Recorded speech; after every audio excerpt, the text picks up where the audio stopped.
Hi, welcome to RK intelligence institute. RTE 2009 విద్యా హక్కు చట్టంలో ఉన్నటువంటి మరొక చిన్న అధ్యాయం లేదా షెడ్యూల్ అండి. ఈ షెడ్యూల్ గురించి చూద్దాం. అనుబంధ అధ్యాయంలో మనకి అనుబంధ అధ్యాయము లేదా షెడ్యూల్ అనేది అనుబంధ అధ్యాయము లేదా షెడ్యూల్ అనేది ఎలా ఉంటుందంటే వేటి గురించి తెలియజేస్తుందంటే ఫస్ట్ ఉపాధ్యాయ విద్యార్థుల నిష్పత్తిని తెలియజేస్తుంది. తరగతి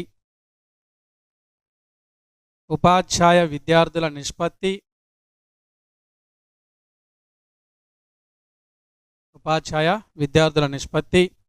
అలానే పాఠశాల పని దినాలు మరియు పని గంటల గురించి, అలానే ఉపాధ్యాయుడు ఒక వారానికి బోధించాల్సిన పని గంటలు,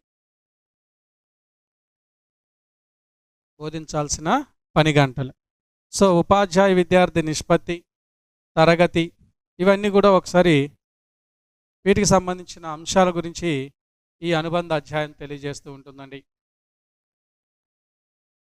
పాఠశాల పనిదినాలు, పని గంటలు, ఉపాధ్యాయ విద్యార్థుల నిష్పత్తి, తరగతి. ఇక్కడ మనం గమనించినట్లయితే 1 నుంచి 5వ తరగతి వరకు అండి ఉపాధ్యాయ విద్యార్థుల నిష్పత్తి అండి 1:30 ఉంటుందండి. ఉపాధ్యాయ విద్యార్థుల నిష్పత్తి 1:30 ఉంటుంది. సాధారణంగా మనం ఇచ్చినటువంటి అంశాన్ని కనుక చూస్తున్నట్లయితే 60 లోపు కనుక విద్యార్థులు ఉంటే కనీసం టీచర్లు ఉండాలి. ఇద్దరిలో ఒకరు లేడీ టీచర్ అయి ఉండాలి. మనం గతంలోనే చూసాం.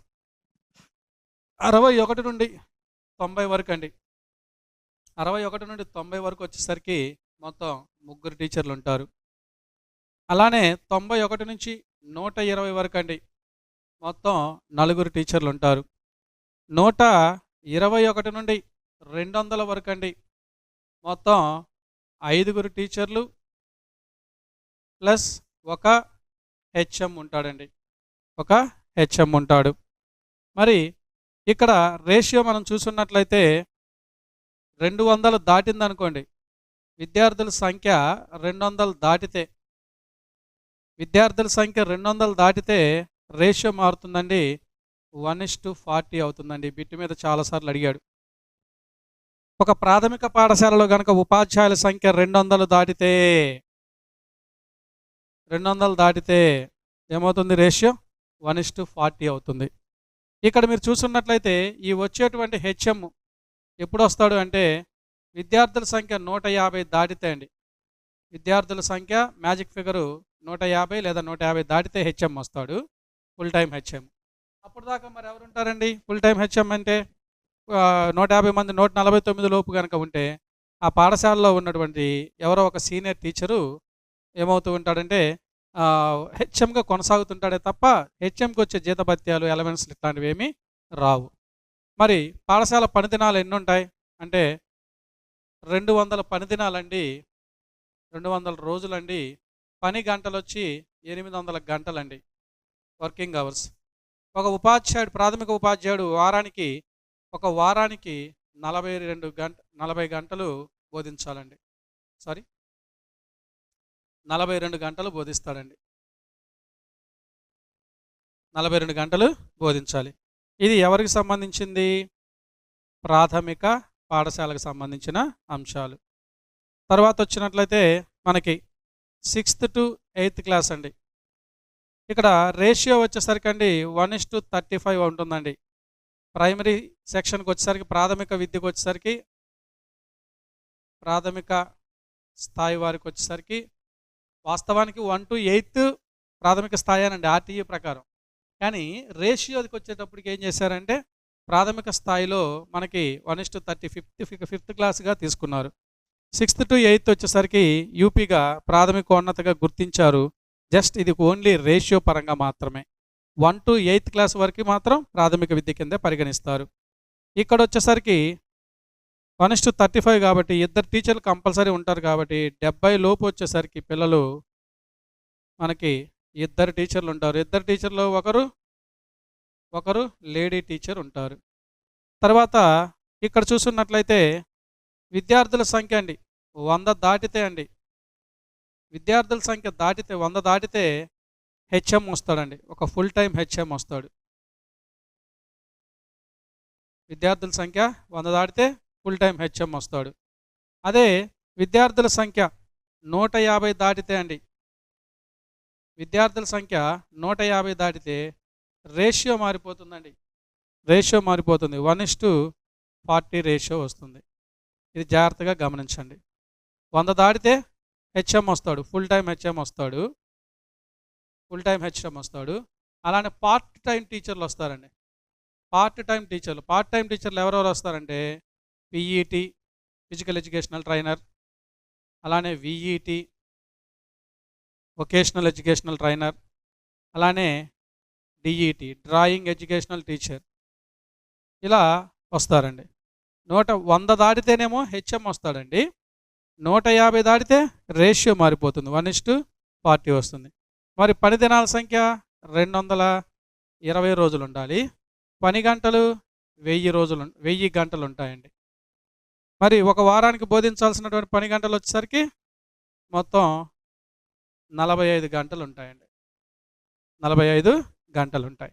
సో ఇవి మనకి విద్యా హక్కు చట్టానికి సంబంధించినటువంటి షెడ్యూల్ అని చెప్తున్నాం, అనుబంధ అధ్యాయం అంటున్నాం. అనుబంధ అధ్యాయంలో ఉండవలసినటువంటి అంశాలు జాగ్రత్తగా చూసినట్లయితే 60 లోపు ఇద్దరు టీచర్లు ఉంటారు, ఒకరు ఎల్టీ. 61 నుంచి 90 ముగ్గురు టీచర్లు. 91 నుంచి 120 వరకు నలుగురు టీచర్లు. 121 దాటితే 5గురు వస్తారు. ఎంతవరకు ఉంటారు ఈ 5గురు టీచర్లు? 200 దాకా ఉంటారు. విద్యార్థుల సంఖ్య 150 దాటింది అనుకోండి, ఒక హెచ్ఎం వస్తాడు. 200 దాటితే రేషియో అనేది 1:40 అవుతుంది. దీని మీద చాలాసార్లు బిట్లు అడిగాడండి. ఒక ప్రాథమిక పాఠశాలలో విద్యార్థుల సంఖ్య 232 ఉంటే అక్కడ ఉండవలసినటువంటి ఉపాధ్యాయుల సంఖ్య హెచ్ఎం కాకుండా అంటాడు, లేదా హెచ్ఎం తోటి అంటాడు. జాగ్రత్తగా చెక్ చేసుకోండి. అలానే రేషియో అడుగుతాడు. ప్రాథమిక పాఠశాలలో విద్యార్థుల సంఖ్య 202 ఉంది, అయితే అక్కడ ఉపాధ్యాయ విద్యార్థుల నిష్పత్తి ఎంత ఉండొచ్చు అని చెప్పి. సో జాగ్రత్తగా ఒకసారి ఇవి చెక్ చేసుకోండి. ఇవి మనకి ఆర్టీఈకి సంబంధించిన అంశాలు. అయితే ఈ ఆర్టీఈకి సంబంధించినటువంటి అంశాల్లో మరొక అంశం ఉందండి. ఆర్టీఈపై నమోదైనటువంటి తొలి కేసు అండి. ఆర్టీఈ 2009పై తొలి కేసు అండి. ఆర్టీఈ 2009కి సంబంధించి తొలి కేసు అండి. ఈ చట్టం ఏప్రిల్ 1న వస్తే ఏప్రిల్ 5వ తేదీనే దీని మీద కేసు వేశారండి. ఏప్రిల్ 5, 2010న 6వ తరగతి చదువుతున్నటువంటి, ఆ 6th క్లాస్ చదువుతున్నటువంటి ఢిల్లీకి చెందిన సుమన్ భాటి అనేటువంటి ఒక బాలిక దీని మీద కోర్టులో వేసింది. ఏ సెక్షన్ల ఆధారంగా అంటే సెక్షన్ 16 మరియు సెక్షన్ 30ల ఆధారంగా ఈ కేసు వేయటం జరిగింది. సెక్షన్ 16, సెక్షన్ 30 ఆధారంగా. ఏంటయ్యా సెక్షన్ 16 ఏం చెప్తుందంటే, గుర్తు తెచ్చుకోండి ఒకసారి. సెక్షన్ 16 ఏం చెప్తుంది? సెక్షన్ 16 ఏం చెప్తుంది? గుర్తురాలేదా? చూడండి. సెక్షన్ 16 ఏం చెప్తుంది అంటే, ఏ విద్యార్థిని కూడా ఏ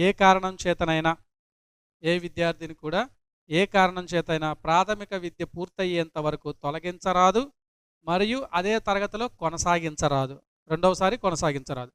మరి 30 ఏమైనా గుర్తొస్తుందా? ఎలాంటి ప్రాథమిక విద్య పూర్తయిపోయిన వెంటనే ధృవీకరణ పత్రాలను ఇచ్చి పంపించాలి విద్యార్థికి.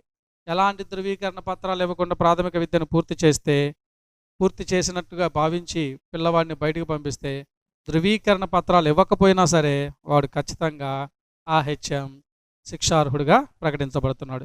ఈ 2 సెక్షన్ల ఆధారంగా ఈ అమ్మాయి ఢిల్లీకి చెందినటువంటి సుమన్ భాటి మొట్టమొదటిసారిగా ఆర్టీఈపై తొలి కేసుని నమోదు చేసింది. ఢిల్లీ హైకోర్టులో జరిగిందండి ఇది. ఢిల్లీ హైకోర్టు ఏప్రిల్ 5, 2010న జరిగినటువంటి సంభాషణ ఇది. సో ఇవి ఆర్టీఈకి సంబంధించిన అంశాలు.